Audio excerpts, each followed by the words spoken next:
The information provided on lifeinterruptedradio.com is for educational purposes only. Welcome everyone to the Autoimmune Hour. I'm Sharon Saylor from SharonSaylor.com, and as always, it's a pleasure and honor to be with you on another episode, and I am so excited. Actually, I'm back in my home location for a while, probably the next couple of weeks, which is always nice, and I'm enjoying the spring out here in the Pacific Northwest. It's just wonderful. Oh, I just find that the longer days is so wonderful as well. So I hope you're enjoying spring as it's setting in. I hear from the weather reports some of the parts of the world still haven't found spring, but I'm enjoying the cherry blossoms out my door. So find time for taking in some joy at this change of seasons for sure. And I'm going to bring something to you guys that I really just knew a little tiny bit about. And a dear friend introduced me, and that's what I love. You've met a few guests lately where dear friends introduce me to people they go, you need to meet. And that's how I met Ingrid Schutt. And she is a homeopath. And I'm like, what is that? You know, I mean, I kind of knew about homeopathy, but it was just enough to know that I didn't know much. So let me introduce her. She is an amazing woman who she likes to say that she grew up with a vegetarian nutrition and surrounded by yoga, meditation, holistic medicines, Ayurveda, acupuncture, and I could just keep going on and on and on. And she has a master's in English literature and a bachelor's degree in translation. And we were kind of going like, wow. But then she went and first was advised to consult a homeopath. And that's what got her on this whole thing when homeopathy changed her life. And she got on this whole idea of, this is so fantastic. I'm going to study it and become an expert at it, which she is. So welcome, Ingrid. Thanks for being on the show. Hello, Sharon. Thank you. Thank you for having me. Oh, my gosh. Now, I want to share with everyone that I was so new to this that Ingrid we had a wonderful first session, and I was so impressed on so many levels. And I'll get into that throughout our time together of the different experiences I had just being in her presence and this understanding at a greater depth what homeopathy is. But share with the audience just a brief history of homeopathy, because I was really surprised when I delved into it.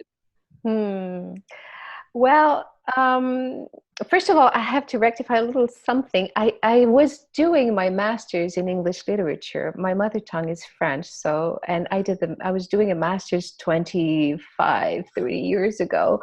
So I didn't finish my master's, I must humbly say, because I bumped into homeopathy and I changed my mind, and I was just about finished, and then I said no, I need to study homeopathy. Oh, okay. And I am so grateful that you have, because you have found your niche for sure. Yes, totally, absolutely. It's a blessing to practice homeopathy and to share it with everyone. So yeah, as you said, I grew up with so many alternative holistic medicines, and I was doing the pretzels when I was 13 with yoga, and my friends were like, "What are you doing?" And meditating and vegan nutrition, and then I bumped into homeopathy. And as you were saying, I didn't know much about it because it was not mainstream here in Montreal where I live. And it cured me, and it just impressed me so much. I was flabbergasted and said, I have to study this. And that's how I learned that it used to be taught in so many universities on the East Coast of the United States. And here in Montreal, we had a Montreal homeopathic hospital, which was directed by Randall Griffith, who is the father of modern anesthesia. And he was the inventor of anesthesia, and he was a homeopath. And homeopathy has such an incredible history in the U.S. There were there were hundreds of dispensaries. There were so many universities teaching homeopathy that had their own board of homeopathic medicine. And homeopathy treated so many epidemics that, at some point, even President Lincoln decided that it should be practiced in military hospitals, that homeopathy should be given a priority in military hospitals because it was so effective in yellow fever, in the Spanish flu, in cholera in France. This is how homeopathy was first spread, because it was so effective with typhus first, and then cholera, and even today we still treat epidemics with homeopathy in India, in South America, in Central America. It's still very, it's a medicine that is recognized by the World Health Organization, and that's practiced by more than 450,000 health practitioners. It's Wow, it's so strange that I know so little about it. I mean, I knew the word. I know. Tell us, well, what is homeopathy then? Because I was so impressed, but share with the audience if we were to describe what homeopathy is and how it differs. Okay, well, homeopathy, thank God, we're starting now to understand more and more, and science is starting to understand more and more how homeopathy works, because for the last 200 years, what we could say about homeopathy is that it's energy, and it's treating with the energy of a substance. But now Luc Montagnier, who is a Nobel Prize of Medicine, and Marc Henry, who is a teacher of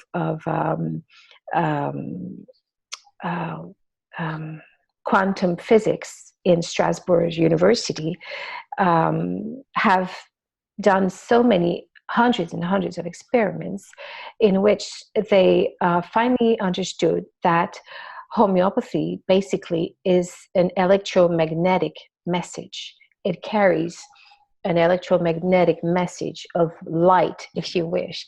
That is what Hahnemann has been saying for like 200 years ago when he founded homeopathy. That's what he was saying. He was saying homeopathy is energy. It's treating with energy. And today, science is showing that, yes, it's an electromagnetic message and it is light. So what happens actually? Well, homeo, it means similar, and pathy means suffering. So basically, homeopathy is a natural form of medicine that means like cures like. So the homeopathic remedy is in its process of diluting and succussing, which is shaking, and diluting again and succussing again. So successively, many dilutions and succussions will extract the electromagnetic message or the energy of a substance. Okay, so imagine that you take some arsenic. Let's say you drink arsenic, right?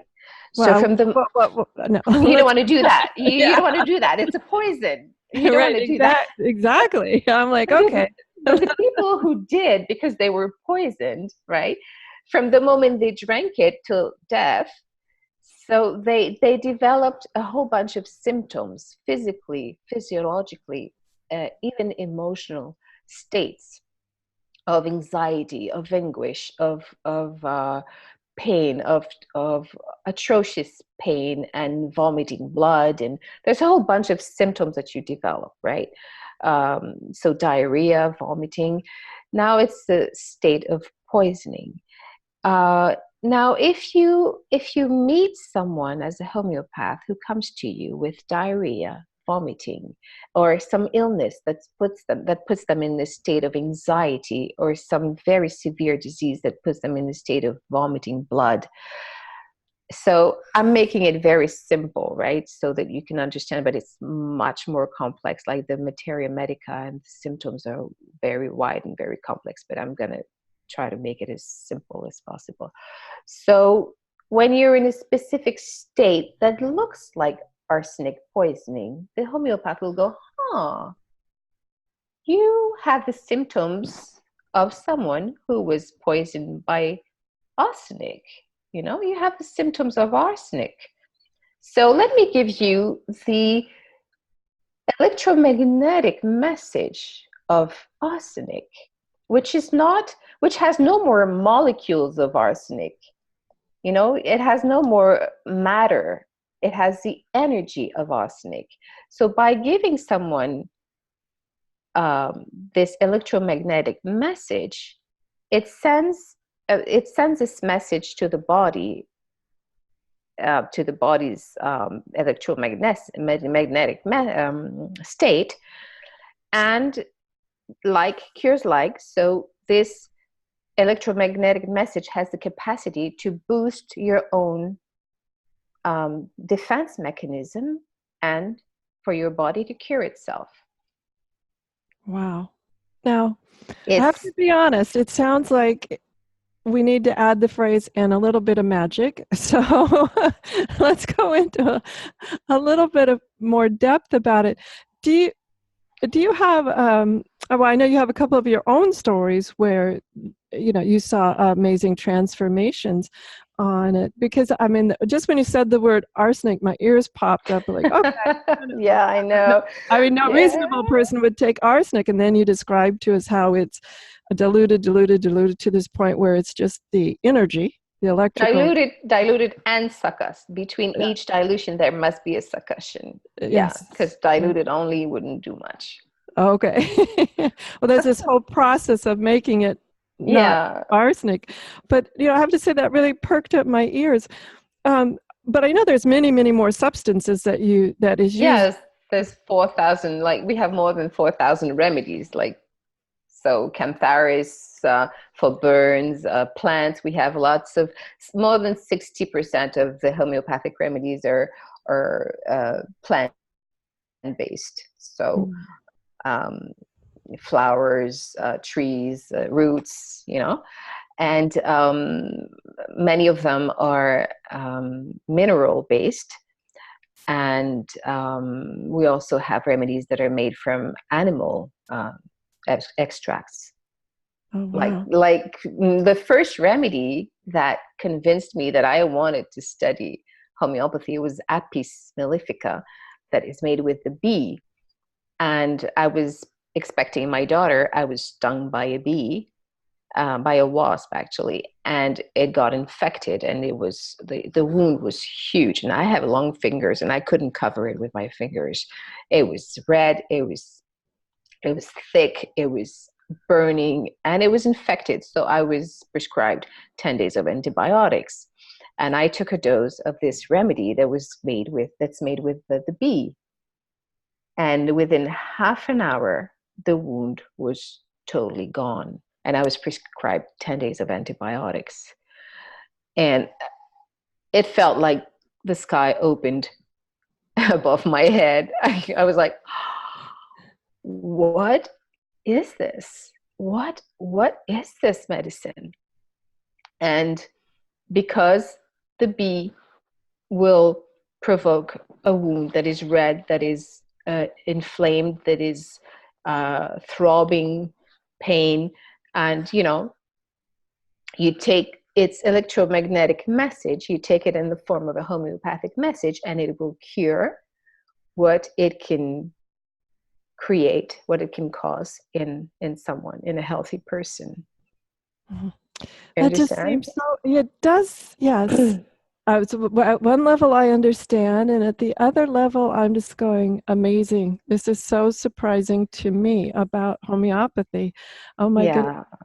Yeah. And watching something disappear that quickly would be surprising. I can see why you jumped into the thing. I've got to learn more about Yeah. this. Well, there are remedies that you can use. You can use in auto prescribing, safe auto prescribing. There's so many remedies. Actually, I have a whole section on my webpage that I've put out there so people can experiment homeopathy in acute, um, like emergency little injuries stuff. Because for any acute, chronic, autoimmune disease, you have to consult a professional who knows what they're doing. But for cuts, wounds, insect bites, burns, you're cooking and you burn yourself. You take a dose of cantharis. Cantharis. You take a dose of that. You count to 15, and you can feel the burn disappearing. It's amazing. So if you hurt, you twist your ankle, you take arnica. For kids for falls and blows and bruises, you take a dose of arnica. It's amazing. I mean, most people know arnica. You've Yes, probably I heard of arnica. absolutely know arnica because I Yeah, put it on bad bruises that I've got. I was in a car accident one time and got pretty bruised up, and it was an ointment that I put on yeah, the affected area. I was surprised. But friends were saying, "Oh, try arnica," and I'm like, "Okay, whatever." yeah, And I was really pleasantly surprised. Now, it wasn't yeah, 30 minutes. I think it was a day or two till it all faded, but I was surprised because normally that size of bruise and that angry a bruise would have stayed around yeah. much longer for And me. if you take a high enough dose, like if you take a 200K, then it will be more effective more quickly. Well, this was a Yeah. gel I put on, so maybe that's what Oh, the gel is not enough. The gel is uh, not a, the gel is like the gel is good if you like your toddler falls and has a little bruise, nothing real bad. It's not worth, like taking the granules. But I mean, if you really hurt yourself, you want to take the granules. It's like it's it's more effective. It's Oh, much okay. better. Well, Yeah, that yeah. explained why it took a couple of days. But even at that, I thought Yeah. I was very impressed because I know normally a bruise like that would have taken 10 days to 2 weeks for And me to you dissipate. see, even the gel was still efficient. But in injuries, in first aid emergencies, you really want to take the granules, and you want to take at least 30 ch, 200K, that are the dosages.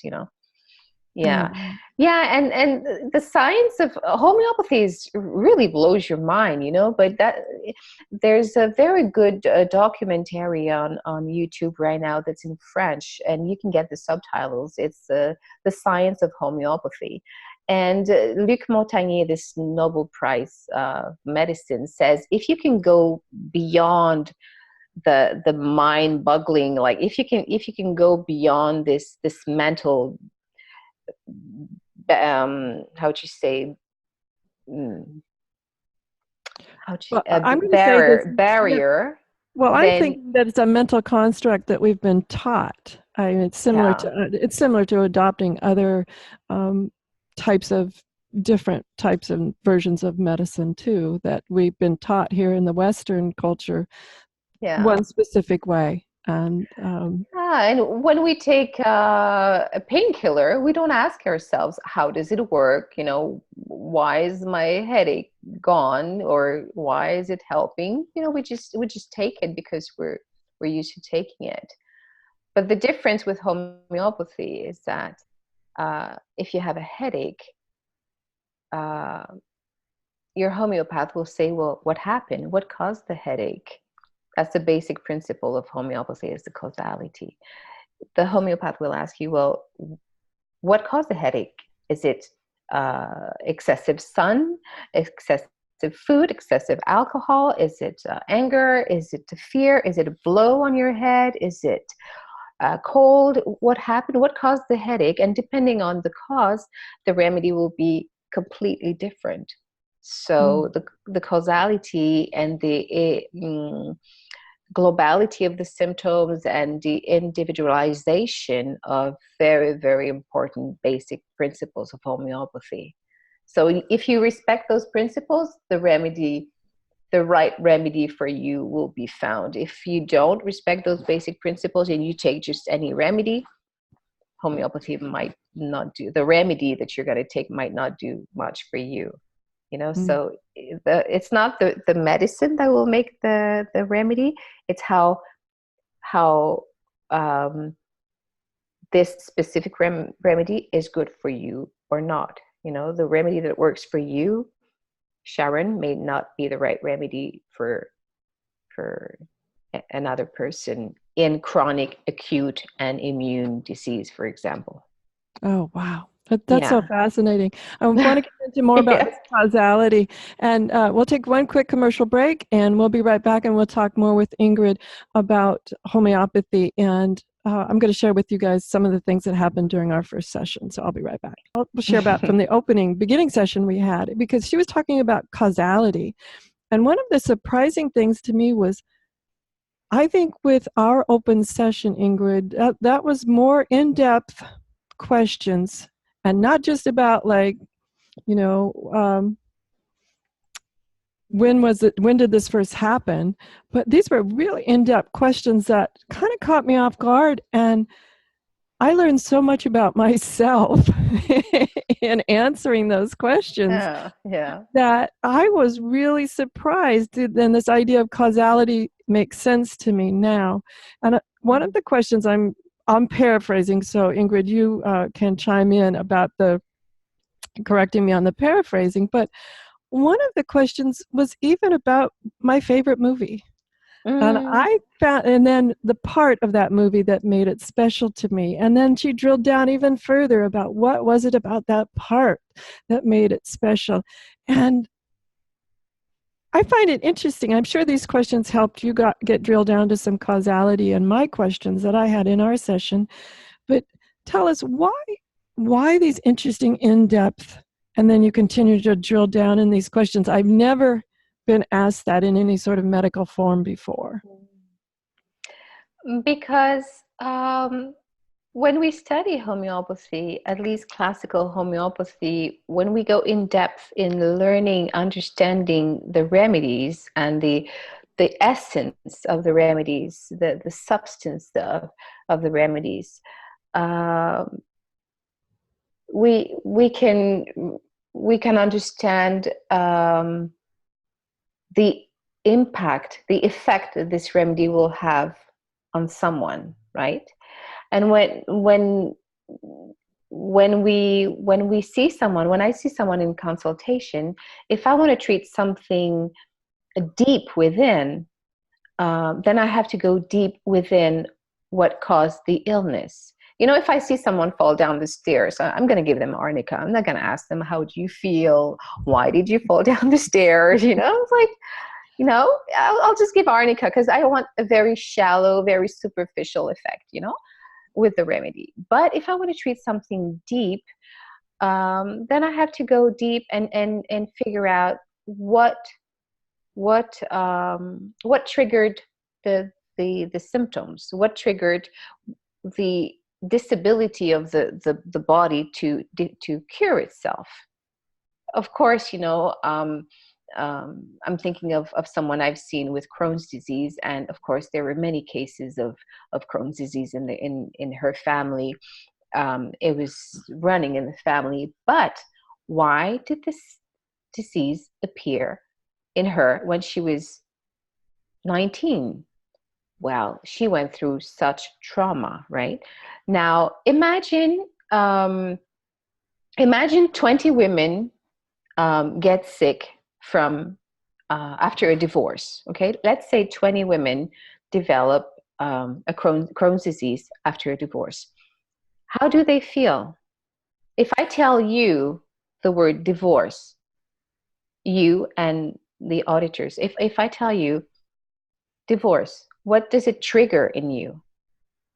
Yeah, I mean, that word triggers a lot. It not just in me, and internally, but also I think about friends who are divorced. I mean, it takes me multiple places, just that one word. Exactly. So if I tell you, okay, let's say 20 women get divorced, 15 of them get ill, because maybe 5 of them will not get ill at all. They will feel the pain, they will go through the trauma, they won't be happy about it, but their body mechanism is still there. It's still hanging in there. You know, they go through it and they don't get sick, because we don't get sick with every wind that hits us. You know, we resonate with certain sensitivities that will touch us more, you know. So let's say 15 women get sick after a divorce. For one of them, maybe the divorce means losing the family. You know, his mother was my mother. Christmas gatherings, the children being together.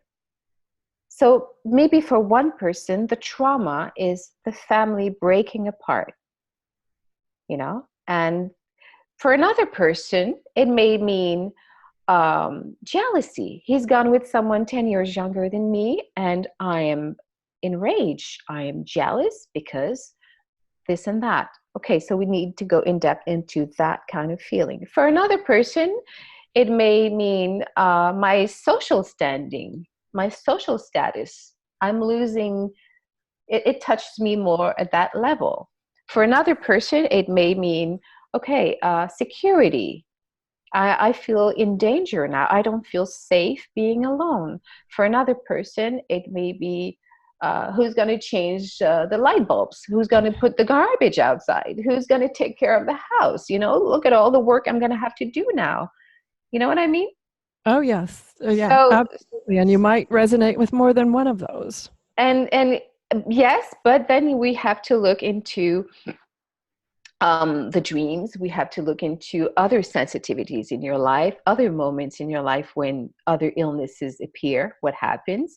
And that's why I also ask questions about the scenes in a movie that move you so much to tears, or that make you feel something very, very strong, because most of the time, this resonance, this sensitivity will be very similar to the sensitivity that makes you ill. Fascinating. Yeah, so it's a way of confirming, you know, the resonance of the person, the sensitivity, the very, very deep feeling that will make you just collapse, you know?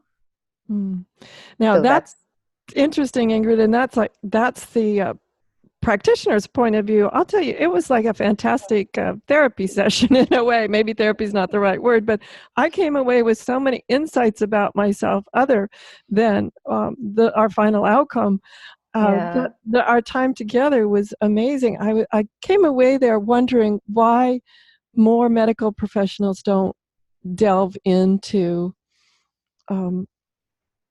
the holistic part of it. The more I felt like every base had been touched, when by the time we were done, that there was a great understanding of the current situation, which that really intrigued me. And as I was able to sit with afterwards and just think about it and think about how what answers appeared, some of them, I'll tell you, some of the questions I had to really think about. It was like, I don't know if I've ever thought about that, Ingrid. Yeah, I know people tell me that a lot. Yeah, like, oh, I've never told this to anyone, or I've never thought about it. I've never realized that this event in my life touched me so much, you know? Yeah.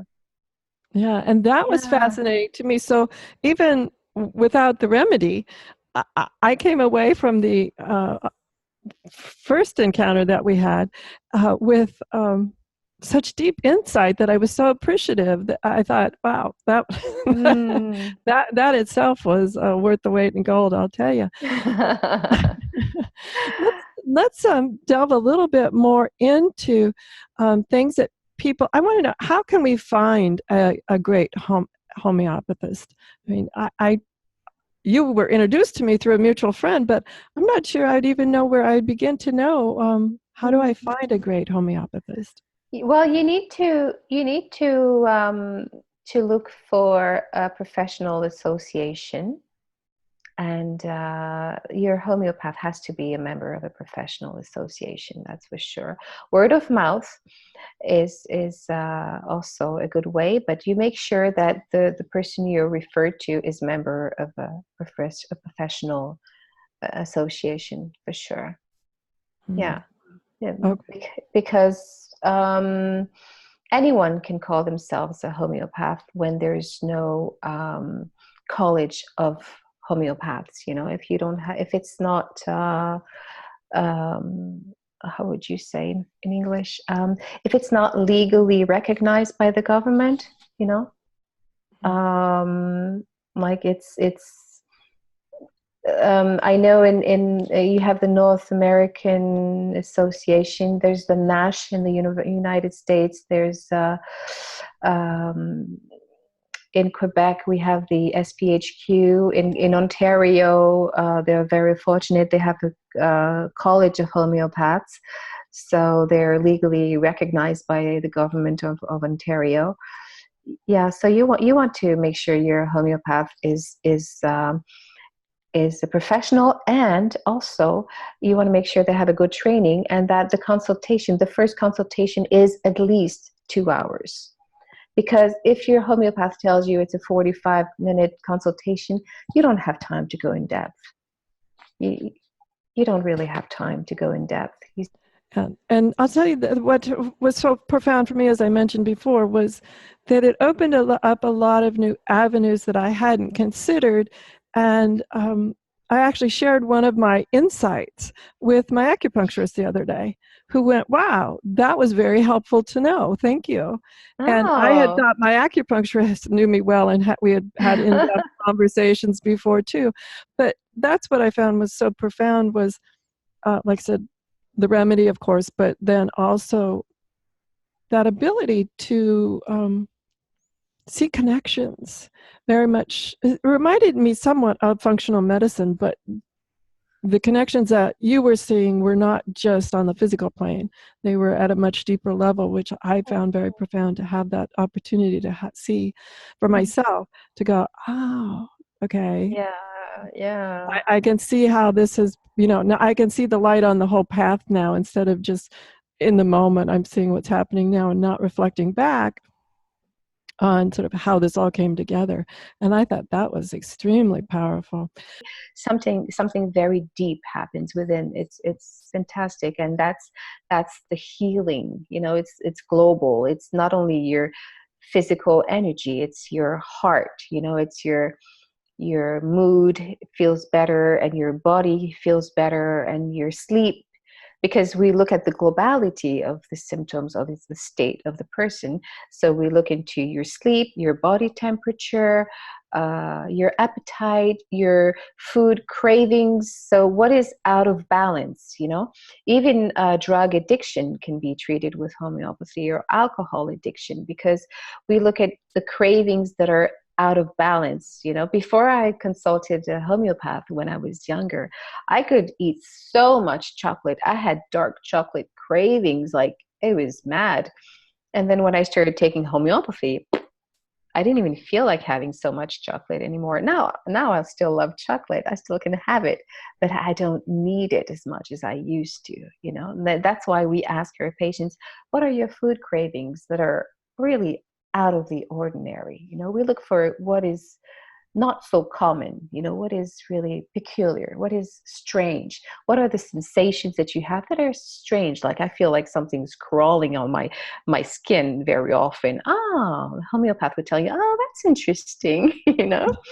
Or ever since I developed this illness, I've been sweating at night, or I always wake up at 2 a.m. or at 3 a.m., on the dot. I always wake up at the same time, or I always get teary eyes when I pee.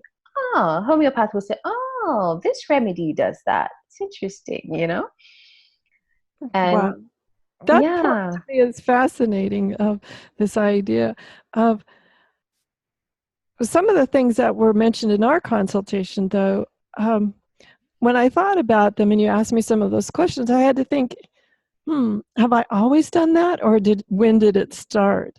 And because sometimes you went so far back into the history that I had part of it at the now me had thought that it had, that's just the way I was, you know.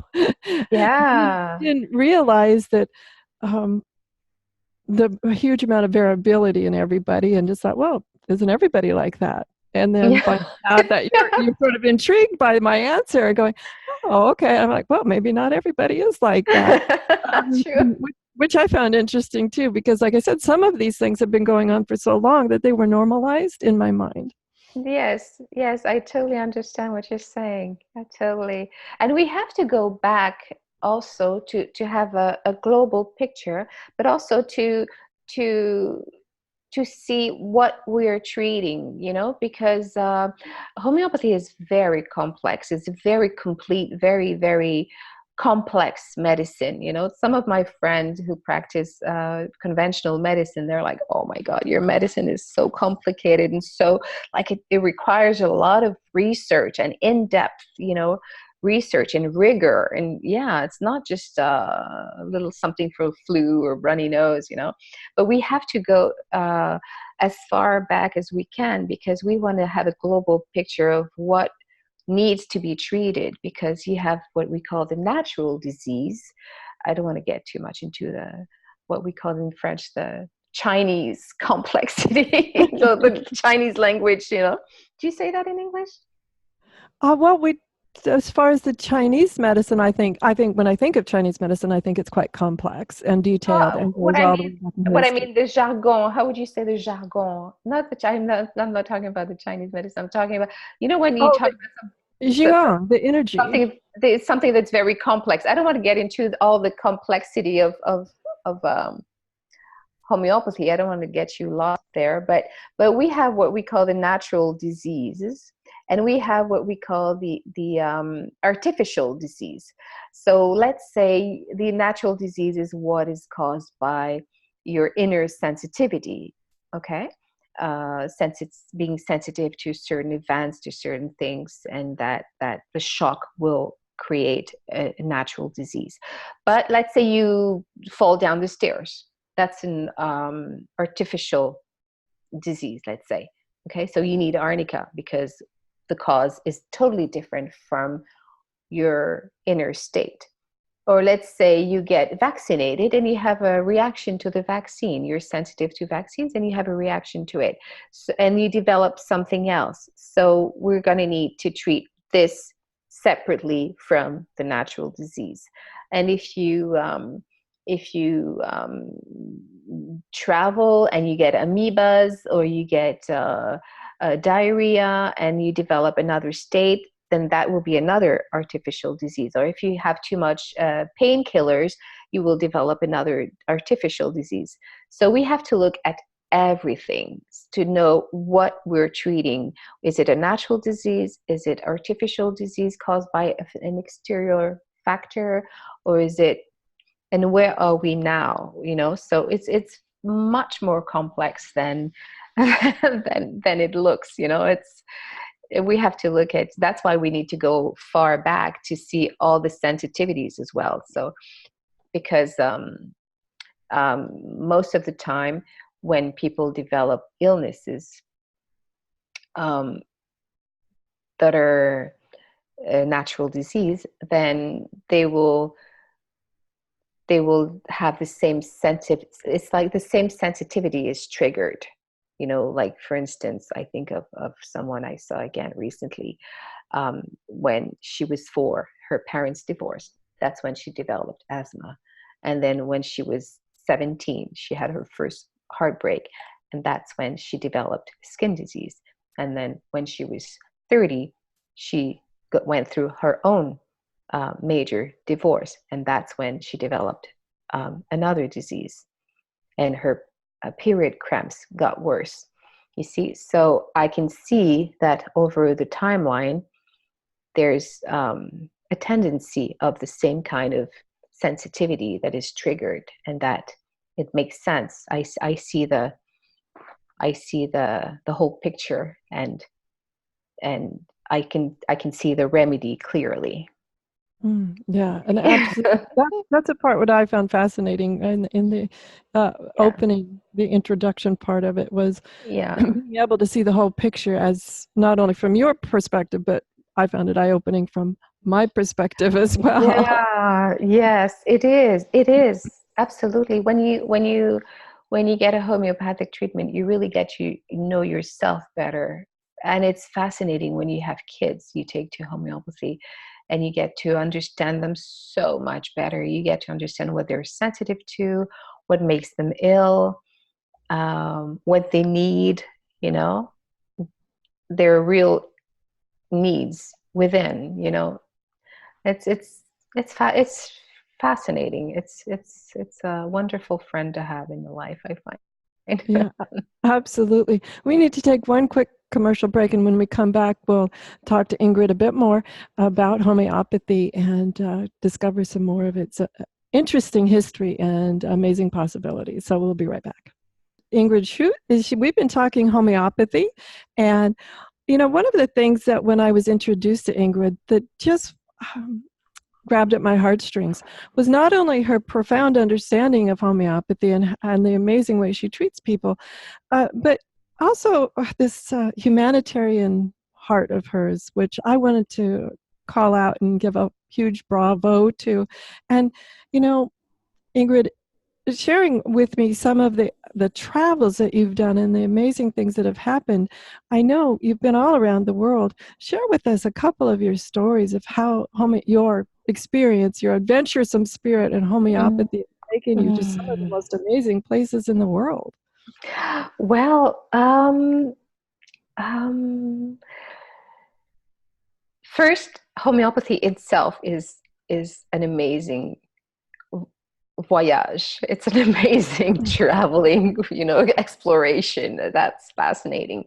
Um, um, my father was originally from Haiti, and he always wanted me to go back to Haiti after my daughter was born. I went just once, and he passed away in 2009, end of 2009, and I hadn't been in Haiti in 13 years, I think, when he passed away. My mother is from Montreal, and my dad was from Haiti, and he passed away 2 months before the earthquake in 2010. And so when I saw the earthquake, on TV, and I saw the wounded people, and I thought, oh my goodness, I have to go back to Haiti. I hadn't been in 13 years. Dad always wanted me to go back. And it was so unsafe that I didn't want to go back with my daughter. I went back when she was 1, and then I thought, no more. And so I went back 4 times that year to work in the streets and to treat the wounded. And I thought I would deal mainly with physical wounds when I went to Haiti, but I really once again explored the depth of the homeopathic this homeopathic medicine, because I saw people who were so traumatized and whose health was jeopardized. They developed all kinds of symptoms, whether um, um, um, how do you say? I have a blank.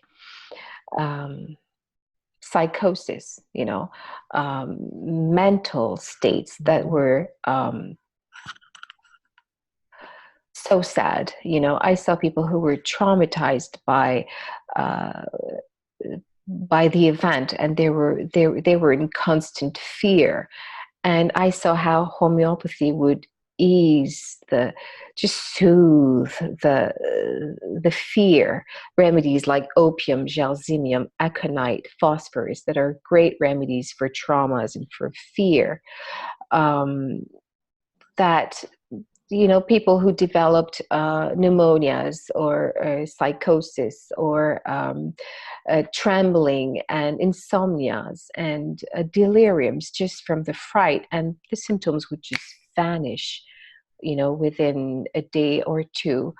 That was just like, oh my God, that was so beautiful to see how homeopathy just soothes the pain and the inner pain and the physical pain. And people with breathing difficulties, from the dust, and eye infections, and um, um, joint pain from sleeping on the floor, and I just love this homeopathy, how it just treats people with so much gentleness and no side effects, no toxicity, and it just restores health and restores balance. And later, I was in Nepal with Global Outreach Doctors, which is an American organization. And this man that I had seen in Haiti, he said, "Hey, I saw how homeopathy is wonderful, and he was familiar with it. So I happened to be in Indonesia in 2015, and there was the earthquake in Nepal, and he said, 'Can you come and join us?' So I went." And I remember we went up the mountains. We drove so many hours all the way up to a village where people couldn't come down to the city, so they had no access to medical care. And I saw this little boy who had a bad bronchitis, and the doctor I was working with examined his lungs. He listened to his lungs and said, "Oh, he's got a bad bronchitis. What would you give him?" So I asked the father, did he ever cough before? Did he ever have any respiratory infections? He said, "No, never. He never coughed. He was 9 years old, never coughed at all." So I asked the boy, "When did you start coughing?" He says, "I was in the field just before the earthquake." We had a translator. So I said, "Then what happens when you're in the field and there's the earthquake?" He says, "I got really, really scared." And okay, so now imagine, what would you be afraid of? You imagine this boy, and you imagine he's in the field and the earth starts shaking. So what do you think he's afraid of? Oh, lots of things go through my mind. Losing my parents. Where are my parents? Where are my siblings? Do I run home? Do I hide? Yes, my mind would just be going multiple ways. Oh, okay, exactly. And or afraid of dying, or afraid of, what's happening. So many things you can be afraid of. And I asked the boy, "So as a homeopath, you don't know anything. You're the dumbest person. You don't know anything, and you just ask questions. Fill me in. Let me know I don't understand." And so I asked him, "What were you afraid of?" He says, "I'm afraid. I was afraid for my grandmother. I was afraid she may be suffering." So I started running, and that's when I started coughing. And when I got to um, the house crumbled and fell on her, and she was dead. So the fear of someone suffering, or the fear, his energy fell, his defense mechanism fell at the thought of someone maybe suffering, right? And there's a very beautiful and specific remedy for that, which I gave him. And within an hour, the cough was totally gone. Wow. And Amazing. so that's the depth of the homeopathic remedy. The challenge is to find the right remedy, right? That's the challenge. When you work as a homeopath, you need to find the right remedy. Because if you don't have the right remedy, if you have a remedy that's close to what the patient needs, it might do a little something. It could help.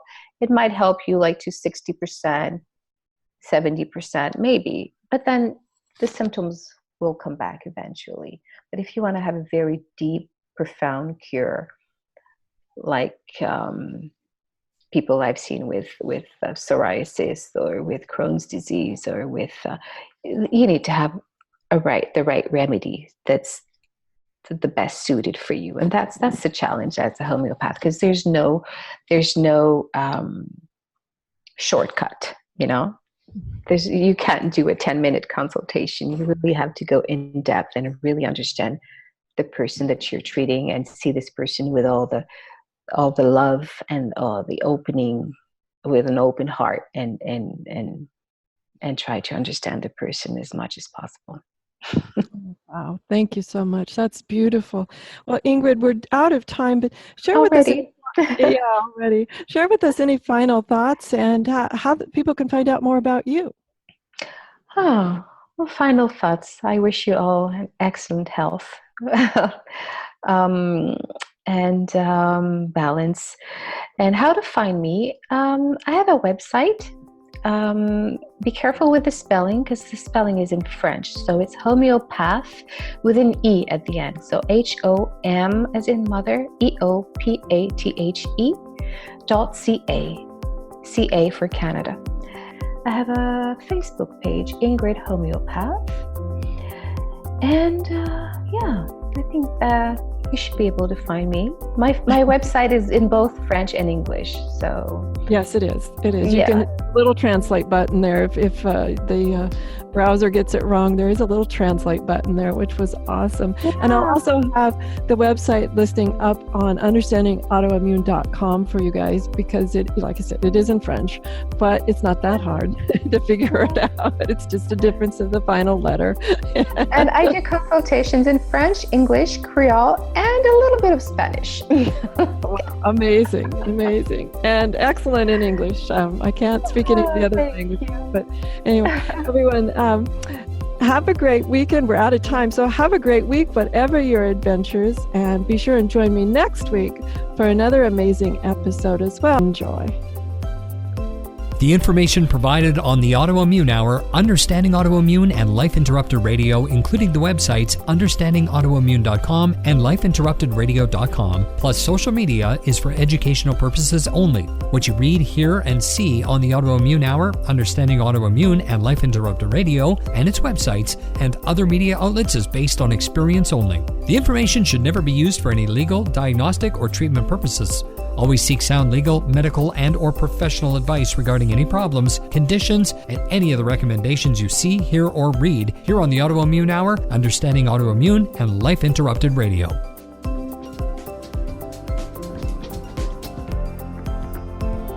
You've been listening to Life Interrupted Radio. To learn more, listen to other shows, and gain free resources that can help empower your life, be sure to stop by lifeinterruptedradio.com.